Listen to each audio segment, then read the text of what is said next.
안녕하세요, 시니어 여러분. 황혼상담소 황금빛 추억 라디오의 진행자 김정민입니다. 오늘은 정말 특별한 이야기를 준비했습니다. 68세 박노인 씨가 보내주신 사연인데요. 들으시다 보면 가슴이 뜨거워지실 겁니다. 제목은 전기 자전거 할배 라이더스입니다. 그럼 박노인 씨의 이야기 함께 들어보실까요? 68세가 되던 해봄, 나는 병원 복도를 터덜터덜 걸으며 손에 든 진단서를 멍하니 바라보고 있었다. 혈압 180에 당뇨 수치도 위험 경계선이네요. 박 선생님, 이대로 가시면 정말 큰일 납니다. 운동을 시작하지 않으면 안 됩니다. 의사의 말이 귓가에 맴돌았다. 운동이라. 은퇴한 지 벌써 5년이 지났건만 나는 여전히 집에서 텔레비전만 보며 하루하루를 보내고 있었다. 며느리가 가끔 아버지, 운동이라도 하세요라고 말하면 알겠다고 대답했지만 실제로는 아무것도 하지 않았다. 몸무게는 늘어만 갔고 계단을 올라가면 숨이 찼다. 그런 내게 오늘의 진단은 마치 경종과 같았다. 더 이상 이런 식으로 살면 안 된다는 절실한 깨달음이 밀려왔다. 집으로 돌아가는 길, 공원을 지나다가 우연히 자전거를 타는 할아버지들을 보게 되었다. 나와 비슷한 나이대로 보이는 분들이 서너 명, 전기 자전거를 타고 있었다. 그런데 그분들의 얼굴이 하나같이 생기가 넘쳤다. 어이, 그 양반. 우리 구경하고 계시나? 키가 크고 듬직한 인상의 할아버지가 나에게 말을 걸어왔다. 아, 그냥. 자전거 타시는 모습이 부러워서요. 부러우면 같이 하시지. 우리 동네 자전거 동호회인데 매주 토요일마다 모여서 함께 탑니다. 나는 잠시 망설였다. 자전거를 탄 지가 언제인지 기억도 나지 않았다. 저는 자전거를 잘 못하는데요. 뭘 못한다는 소리야? 한번 배우면 평생 잊어버리지 않는 게 자전거 아닌가. 옆에 있던 다른 분이 끼어들었다. 목소리가 크고 말이 빠른 분이었다. 내가 30년간 택시 몰았는데 이 동네 길은 손바닥 보듯 훤해. 안전한 코스로만 다니니까 걱정 말고 같이 해봐. 그날 나는 처음으로 동호회 라이딩에 참여했다. 전기 자전거를 빌려 타는데 10분도 안 가서 헉헉거렸다. 하지만 이상하게 기분이 좋았다. 오랜만에 바람을 맞으며 페달을 밟는 기분, 그리고 무엇보다 함께하는 동료들이 있다는 것이 새로웠다. 박노인 씨의 이야기가 참 인상 깊네요. 건강검진 결과에 충격을 받았지만 그것이 오히려 새로운 시작의 계기가 되었다니. 여러분도 비슷한 경험이 있으실 것 같아요. 계속해서 들어보겠습니다. 저녁 회식 자리에서 나는 동호회 멤버들과 더 친해졌다. 김영수는 40년간 초등학교에서 근무하다 교장으로 정년퇴직한 분이었고 최기택은 30년간 택시를 몸 베테랑 운전사였다. 그리고 이창수라는 67세 분도 있었는데 젊었을 때 가수를 꿈꿨다가 생계 때문에 포기하고 공장에서 일했다고 했다. 우리 나이에 뭔 자전거냐고 가족들이 말리더라고. 이창수가 웃으며 말했다. 맞아. 나도 처음엔 무릎이 아프다고 핑계댔는데 지금은 자전거 없으면 못 살겠어. 최기택이 맞장구 쳤다. 그때 김영수가 갑자기 진지한 표정으로 말했다. 야들아, 우리 한번 제대로 된 라이딩 해볼까? 제대로 된 라이딩이 뭐야? 전국 일주 말이야. 순간 식당이 조용해졌다. 전국 일주라는 말에 모두가 멈칫했다. 야, 김형. 농담이지? 최기택이 어색하게 웃었다. 농담 아니야. 진짜로. 우리 나이에 뭘 못하겠어? 서울에서 부산까지 일주일이면 충분할 것 같은데. 내 가슴이 두근거리기 시작했다. 전국 일주. 68년을 살면서 한 번도 생각해 본 적 없는 일이었다. 하지만 왠지 모르게 끌렸다. 어때, 박형도 같이 할래? 김영수가 나를 바라봤다. 나는 잠시 망설였다. 오늘 받은 건강검진 결과가 떠올랐다. 의사가 말한 운동을 하라는 권고도. 그리고 무엇보다 가슴 어딘가에서 꿈틀거리는 설렘도. 좋습니다. 해봅시다. 내가 대답하는 순간 세 사람의 얼굴이 밝아졌다. 그래. 이래야 사내지. 최기택이 박수를 쳤다. 우리 팀 이름도 정해야겠네. 이창수가 말했다. 전기 자전거 할배 라이더스 어때? 최기택의 제안에 모두가 웃었다. 그렇게 전기 자전거 할배 라이더스가 탄생했다. 하지만 문제가 있었다. 가족들의 반대였다. 집에 돌아가서 며느리에게 이야기하자마자 예상대로 반응이 나왔다. 아버지, 이 나이에 전국 일주가 웬 말이에요? 혹시라도 다치시면 어떡해요? 아들도 마찬가지였다. 아버지, 제발 이런 무모한 일은 그만두세요. 결국 우리는 비밀 작전을 세웠다. 가족들에게는 동호회 모임으로 1박 2일 여행 간다고 하고 실제로는 일주일 동안 전국 일주를 하는 것이었다. 우리 나이가 몇 살인데 가족 허락받고 살아야 하나? 최기택의 말에 모두가 동의했다. 아, 정말 용기 있는 분들이네요. 68세에 전국 일주를 계획하다니. 가족들 몰래 하는 것도 마치 소년들의 모험 같아서 미소가 지어집니다. 과연 할배 라이더스들의 모험이 어떻게 될까요? 계속 들어보시죠. 새벽 5시 한강공원. 아직 해도 뜨기 전인 어둑어둑한 시간에 4명의 할배 라이더스가 모였다. 각자 새로 산 전기 자전거를 끌고 나타난 모습이 어색하면서도 설레었다. 야, 진짜 하는구나. 최기택이 흥분해서 말했다. 정확히 오시네. 다들 시간 개념이 확실해. 김영수가 시계를 보며 말했다. 첫 번째 목적지는 천안이었다. 약 80km 정도 되는 거리였다. 전기 자전거로는 4~5시간이면 충분할 예정이었다. 한강을 따라 달리는 첫 번째 구간은 정말 상쾌했다. 새벽 공기는 차갑고 맑았고 강 위로 떠오르는 해가 아름다웠다. 4명 모두 오랜만에 느끼는 자유로움에 취했다. 이런 기분이야. 이게 바로 인생이지. 최기택이 큰 소리로 외쳤다. 처음 2~3시간은 정말 좋았다. 하지만 오전 11시쯤 첫 번째 위기가 찾아왔다. 뭔가 이상한데? 내가 자전거를 세우며 말했다. 전기 자전거의 배터리 표시등이 깜빡거리고 있었다. 배터리가 벌써? 김영수가 놀라며 다가왔다. 아, 나도 그래. 최기택의 자전거도 같은 상황이었다. 알고 보니 우리 모두 초보자라서 전기 자전거를 너무 높은 세기로 설정해서 배터리가 빨리 소모된 것이었다. 그리고 새 배터리는 처음에 충전이 완전히 되지 않을 수 있다는 것도 몰랐다. 우리가 서 있는 곳은 충청도의 작은 시골 마을이었다. 편의점 하나, 작은 식당 몇 개가 전부인 곳이었다. 한참을 헤매던 중 한 허름한 한옥집 앞에서 할머니 한 분을 만났다. 75세 정도로 보이는 분이 작은 텃밭에서 채소를 돌보고 있었다. 어머, 어르신들이 자전거를. 어디서 오셨어요? 할머니의 목소리는 따뜻했다. 최기택이 상황을 설명하자 할머니는 미소를 지었다. 그럼 우리 집에서 충전하고 가세요. 점심도 같이 드시고요. 아, 그러시면 너무 죄송한데요. 김영수가 사양했지만 할머니는 이미 집 안으로 들어가고 있었다. 어서 들어와요.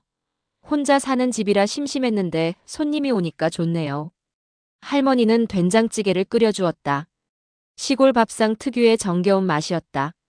오랜만에 먹는 집밥에 4명 모두 감동했다. 정말 맛있어요. 오랜만에 이런 밥을 먹어보네요. 내가 말했다. 그런데 갑자기 할머니의 목소리가 떨렸다. 우리 아들도 이런 밥을 좋아했는데. 아드님이 어디 계세요? 이창수가 조심스럽게 물었다. 할머니는 잠시 망설이더니 눈가에 눈물을 글썽이며 말했다. 20년 전에 교통사고로 우리 모두 숨이 멎는 것 같았다. 우리 아들도 자전거를 참 좋아했어요. 자전거 동호회 활동도 열심히 했고. 그런데 사고가 난 것도 자전거를 타다가. 할머니는 아들이 초등학교 교사였다는 것, 자전거를 정말 사랑했다는 것을 이야기했다. 그때 김영수가 갑자기 몸을 떨었다. 혹시 아드님 성함이 어떻게 되세요? 김민수예요. 왜요? 김영수의 얼굴이 새하얘졌다. 저는 20년 전에 동일초등학교에서 교장으로 근무했던 김영수입니다. 어머, 설마 민수가 제 학교에서 근무했던 선생님이었어요. 정말 좋은 선생님이었습니다. 세상이 이렇게 좁을 수가 있을까? 할머니와 김영수는 서로 부둥켜 안고 울었다. 20년 만에 만난 운명적인 만남이었다. 그날 저녁 할머니는 우리를 집에서 재워주셨다. 민수의 앨범을 꺼내와서 어린 시절부터 교사 시절까지의 사진들을 보여주셨다. 이 사진은 자전거 동호회에서 찍은 거예요. 민수가 가장 행복해했던 시간들이었죠. 할머니가 말씀하셨다. 민수가 항상 말했어요. 엄마, 나이가 들어도 꿈은 포기하면 안 된다고. 언제까지나 도전하며 살아야 한다고. 다음 날 아침 할머니는 도시락을 싸주셨다. 꼭 무사히 다녀오세요. 그리고 민수 목까지 열심히 사세요. 이런 정말 운명적인 만남이네요. 할머니와 김영수 선생님의 20년 만의 만남. 라디오를 듣고 계신 여러분도 가슴이 뭉클하실 것 같아요. 혹시 지금 혼자 계신 어르신들이 계시다면 이런 따뜻한 마음 나눔이 얼마나 소중한지 느끼셨을 겁니다. 박노인 씨의 이야기 계속 들어보겠습니다. 할머니와의 만남 이후 이틀째, 대전을 지나 대구로 향하는 길에서 첫 번째 큰 갈등이 일어났다. 앞에 펼쳐진 것은 생각보다 가파른 산길이었다. 지도에서는 평탄해 보였지만 실제로는 꽤 힘든 오르막이 연속으로 이어져 있었다. 아, 이거 진짜 죽겠다. 최기택이 헉헉거리며 자전거를 세웠다. 하지만 진짜 문제는 체력이 아니었다. 길을 두고 의견이 갈리기 시작한 것이었다. 김영수는 안전한 국도로 가자고 주장했고 최기택은 자신이 아는 지름길로 가자고 고집했다. 최형, 우리 나이에 무슨 지름길이야? 안전이 최우선이라고. 김영수가 답답한 표정으로 말했다. 30년 동안 이 길을 다녔는데 내가 모르겠어. 김 선생은 너무 겁이 많아. 최기택이 화를 내며 대답했다. 둘의 목소리가 점점 커졌다. 나와 이창수는 중간에서 애를 태웠다. 설상가상으로 비까지 내리기 시작했다. 봄비치고는 제법 차갑고 거셌다. 결국 우리 팀이 둘로 나뉘었다. 김영수와 나는 안전한 국도로, 최기택과 이창수는 지름길로 가기로 한 것이다. 그럼 저녁에 대구에서 만나자. 김영수가 차갑게 말했다. 나는 마음이 무거웠다. 함께 시작한 여행이 이렇게 갈라지는 것이 안타까웠다. 그런데 바로 그때 예상치 못한 일이 벌어졌다. 국도를 달리던 중 김영수가 갑자기 자전거를 세우고 가슴을 움켜잡았다. 아, 아파. 김영수의 얼굴이 새파래졌다. 김형, 김형. 내가 급하게 달려갔다. 어디가 아파요? 가슴이 너무 아파. 나는 즉시 상황을 파악했다. 협심증 증상이었다. 스트레스와 과로, 그리고 아까의 다툼까지 겹쳐서 생긴 것 같았다. 나는 급하게 최기택에게 전화를 걸었다. 최형, 응급 상황이야. 김형이 가슴 통증으로 쓰러졌어. 전화를 받은 최기택은 아까의 다툼 따위는 잊어버렸다. 뭐라고? 지금 어디야? 내가 위치를 설명하자 최기택이 말했다. 내가 금방 갈게. 그리고 내가 이 동네 병원 위치를 다 알아. 구급차 안내할 수 있어. 최기택과 이창수는 김영수와 내가 있는 곳으로 급하게 달려왔다. 김형, 김형. 최기택이 다급하게 달려와 김영수의 손을 잡았다. 괜찮아, 걱정하지 마. 내가 여기 있어. 이창수는 김영수의 다른 손을 잡고 조용히 노래를 불렀다. 괜찮아, 우리가 여기 있어, 걱정하지 마. 다행히 빠른 응급처치로 김영수는 위험한 고비를 넘겼다. 병원에서 하룻밤을 지낸 후 의사가 설명했다. 다행히 큰 문제는 없습니다. 스트레스성 협심증으로 보이는데 며칠 안정을 취하시면 괜찮을 겁니다. 병실에서 김영수가 우리에게 말했다. 미안해들. 내가 너무 고집을 부렸나 봐. 최형 말이 맞았어. 경험이 중요하지. 최기택이 고개를 저었다. 무슨 소리야? 내가 너무 성급했어. 김형이 안전 먼저 생각한 게 맞아. 그 순간 우리는 깨달았다. 진짜 소중한 건 부산에 도착하는 것이 아니라 함께 여행하는 이 시간, 그리고 서로에 대한 우정이라는 것을. 병실에서 4명은 손을 맞잡고 다시 약속했다. 우리는 전기 자전거 할배 라이더스다. 끝까지 함께 간다. 위기 상황에서 오히려 더 단단해진 우정. 정말 아름다운 이야기네요. 김영수 선생님이 쓰러졌을 때 최기택 씨가 보여준 진정한 친구의 모습. 그리고 이창수 씨의 따뜻한 노래. 나이가 들어서도 이런 우정이 있다는 게 얼마나 소중한지 모르겠습니다. 계속해서 들어보시죠. 김영수가 회복된 후 사흘째, 경주를 지나 부산으로 향하는 마지막 구간에서 뜻밖의 일이 일어났다. 갑자기 뒤에서 요란한 오토바이 소리가 들려왔다. 5대의 대형 오토바이가 우리를 따라잡았다. 20대로 보이는 젊은이들이었다. 야, 저기 할아버지들 봐. 자전거 타고 뭐 하는 거야? 한 명이 큰 소리로 말했다. 처음엔 4명 모두 무시하려고 했다. 하지만 젊은이들이 계속 따라오면서 시비를 걸기 시작했다. 나이도 많이 먹었으면서 길거리 돌아다니지 말고 집에 있지. 위험하잖아요, 할아버지들. 최기택이 참다 못해 자전거를 세웠다. 야, 우리도 길 갈 권리가 있어. 상황이 점점 험악해졌다. 그때 내가 자전거에서 내려서 천천히 젊은이들 앞으로 걸어갔다. 젊은 친구들, 우리가 뭔가 잘못했나요? 젊은이들이 당황했다. 예상과 다른 반응이었다. 잘못했냐고요? 나이 먹은 사람이 이런 위험한 길에서 자전거 타는 게 잘못이죠. 나는 차근차근 말했다. 우리도 교통규칙을 지키면서 조심히 타고 있어요. 그리고 우리가 왜 이 나이에 자전거를 타고 여행하는지 아세요? 젊은이 중 한 명이 조금 누그러진 목소리로 대답했다.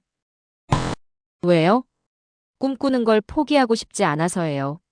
나이가 들어도 도전할 수 있다는 걸 보여주고 싶어서. 김영수가 덧붙였다. 우리도 젊었을 때는 너희들처럼 패기가 넘쳤어. 그런데 나이가 들면서 점점 주저하게 되더라. 그래서 이번 기회에 다시 한번 도전해보기로 한 거야. 그때 이창수가 갑자기 자전거에서 내려서 노래를 부르기 시작했다. 청춘은 다시 오지 않아도 꿈은 계속 자라는 거야. 젊은이들의 표정이 조금씩 바뀌기 시작했다. 정말 부산까지 가시는 거예요? 한 명이 조심스럽게 물었다. 그래, 이미 서울에서 여기까지 왔어. 거의 다 온 셈이지.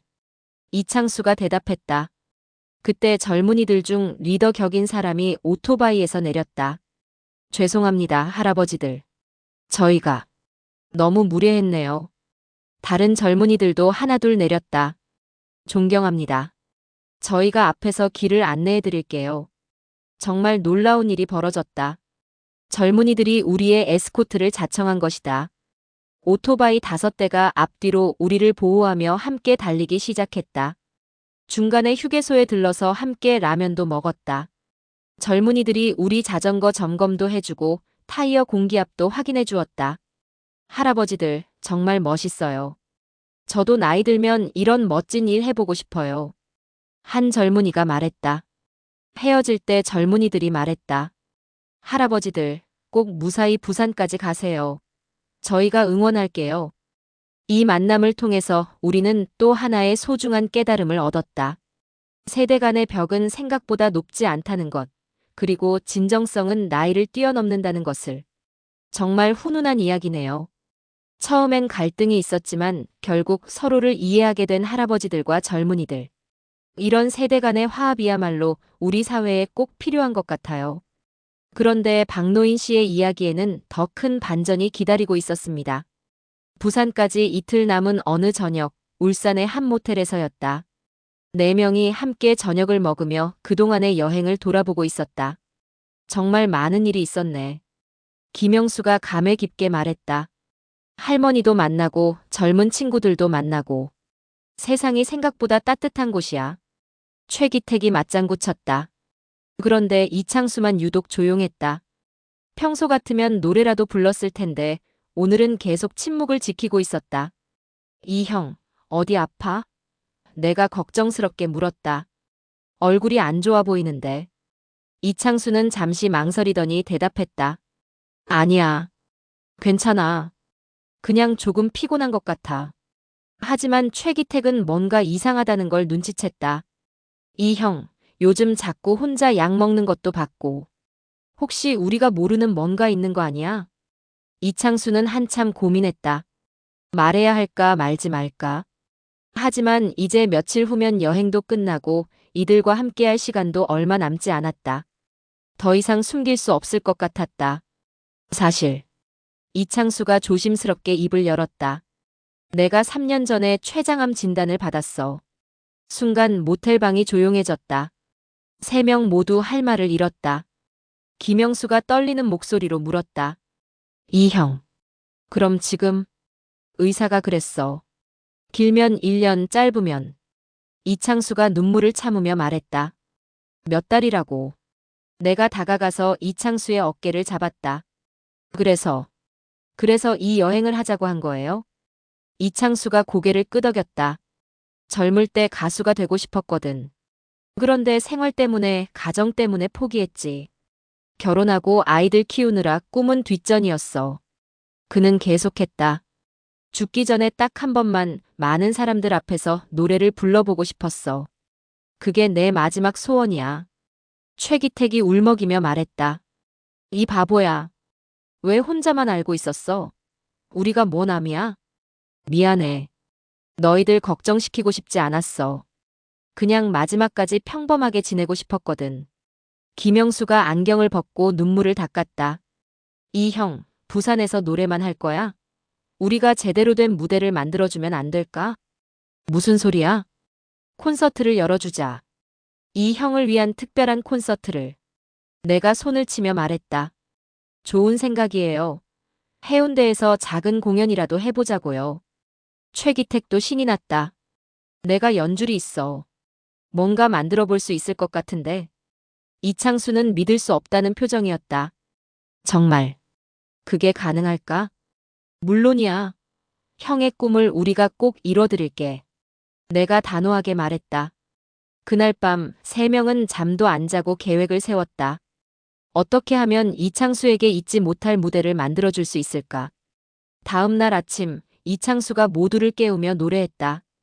평소보다 더 힘찬 목소리였다. 오늘은 좋은 날, 모든 걸 할 수 있을 것 같은 날. 그 목소리에는 슬픔보다 희망이, 절망보다 감사가 담겨 있었다. 아, 이창수 씨의 고백을 들으니 가슴이 너무 아프네요. 시한부 진단을 받고도 친구들에게 걱정 끼치지 않으려고 혼자 견뎌왔다니. 하지만 진정한 친구들은 역시 달랐습니다. 친구의 마지막 소원을 이뤄주기 위해 나선 할배 라이더스들의 모습이 정말 감동적이에요. 과연 이창수 씨의 콘서트는 성공할 수 있을까요? 계속 들어보시죠. 드디어 부산 해운대에 도착했다. 일주일간의 긴 여행 끝에 4명의 할배 라이더스가 바다를 바라보며 감격의 순간을 맞았다. 야, 우리가 해냈다. 최기택이 팔을 들어올리며 외쳤다. 서울에서 400km. 정말 해낸 거야. 김영수도 믿을 수 없다는 표정이었다.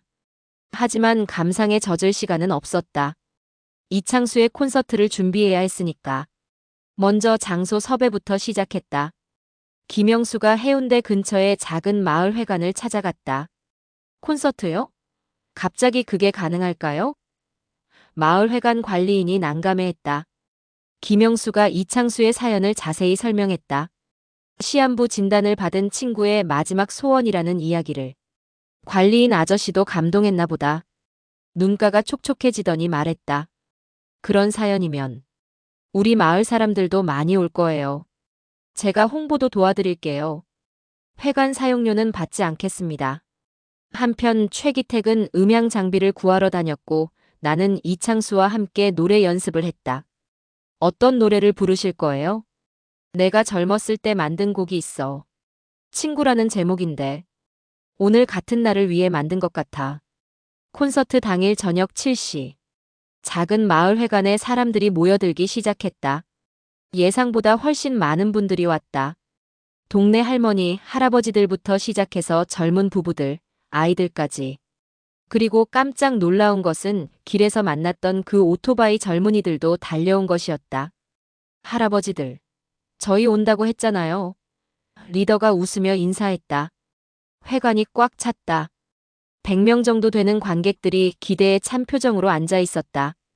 김영수가 사회를 맡았다. 안녕하세요, 여러분. 오늘은 정말 특별한 분의 특별한 콘서트에 와주셔서 감사합니다. 드디어 이창수가 무대에 올랐다. 처음에는 많이 떨렸다.